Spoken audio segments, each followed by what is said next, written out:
ঝাড়খণ্ড পেরিয়ে বাঘিনী জিনাত এখন পুরুলিয়ার বান্দোয়ানে। ইতিমধ্যেই বন দফতরের বিভিন্ন টিম, এমনকি সুন্দরবন থেকেও উচ্চপদস্থ আধিকারিকেরা পুরুলিয়ার বান্দোয়ানে এসে পৌঁছেছে। এই জিনাতকে পুরুলিয়ার বান্দোয়ানের রাইকা পাহাড়ের বিভিন্ন জায়গায় খাবারও দেওয়া হয়েছে। কিছুটা হলেও আতঙ্কের মধ্যে রয়েছে এলাকার মানুষেরা, তবুও অনেকে উৎসাহ হয়ে এখানে এই বাঘকে দেখতে আসছে। নজরহাটি তো দুর্ঘটনা ঘাটি, তাই কড়া নজরদারি রেখেছে বন দফতর। গোটা দিন পেরিয়ে রাত নেমেছে, তবুও হদিশ মেলেনি বাঘিনী জিনাতের। রাতে আর কোনো অভিযান করবে না বন দফতর, এমনটাই জানা গিয়েছে। জিনাতের রাতের খাবারের জন্য বান্দোয়ানের রাইকা পাহাড়ের বিভিন্ন জায়গায় রয়েছে বিরাট বন্দোবস্ত। মেনুতে রয়েছে মহিষ, শূকর ও ছাগল। আসলে জিনাতকে ধরতে এভাবেই টোপ সাজিয়েছে বন দফতর। এছাড়াও তাকে ধরতে আনা হয়েছে খাঁচা।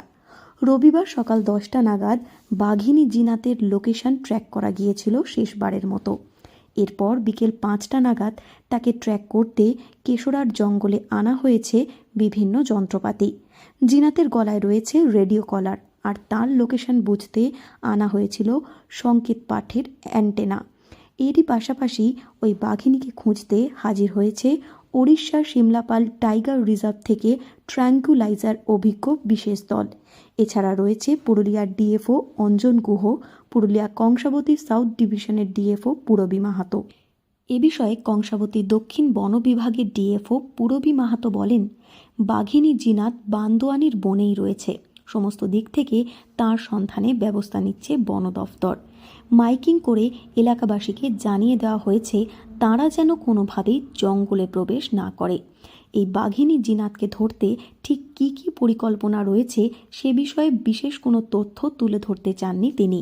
সুন্দরবন থেকেও এসেছে বন দফতরের টিম, তবে ঠিক কোন পদ্ধতিতে বাঘিনীকে কাবু করতে চাইছে বন দফতর সে বিষয়ে গোপনীয়তা বজায় রাখতে চাইছেন তারা। বান্দোয়ানের জঙ্গলেই আছে, আপনারা একটু কাইন্ডলি বলুন পার্শ্ববর্তী এলাকার মানুষকে যাতে জঙ্গলের ভেতরে না আসেন। যতগুলো ব্যবস্থা নেওয়ার সব করা হয়েছে। সন্ধ্যাতে কিছু অভিযানেই হবে না, আমরা জাস্ট আমাদের যেগুলো কিছু প্রসিডিউর আছে সেগুলো করছি।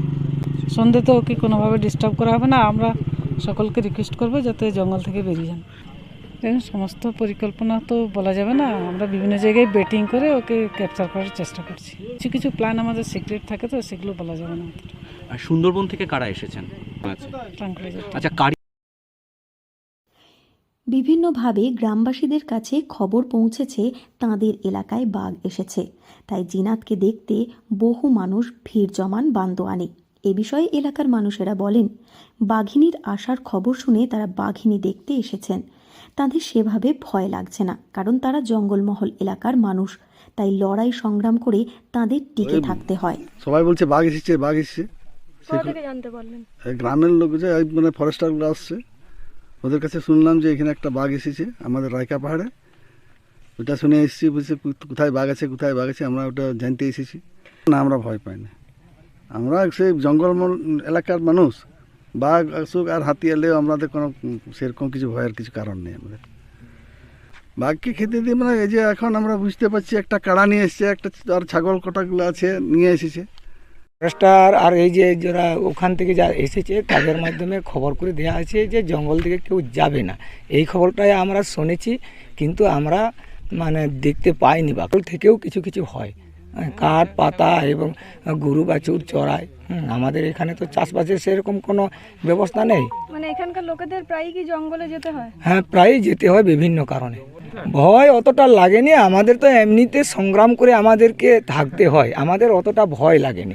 জীবকে আমরা হত্যা করব না, হ্যাঁ, ওরাও থাকুক আমরাও আছি, ওদের পিছনে আমরা লাগতে যাইনি। প্রায় 1.5 মাস ঘর ছাড়া জিনাত। বাঘিনী জিনাতের সঙ্গে রয়েছে বিশেষ স্যাটেলাইট যন্ত্র। জিনাতের নাগাল পেতে হিমশিম খাচ্ছে ওড়িশা ও বাংলার বন দফতর। মোট 15টি টিম কাজ করছে জিনাতের সন্ধানে। এছাড়াও tranquilliser team, satellite monitoring, thermal image scanning, night vision drone মনিটরিংয়ের মাধ্যমে বাঘিনীর সঠিক অবস্থান বোঝার চেষ্টা করা হচ্ছে।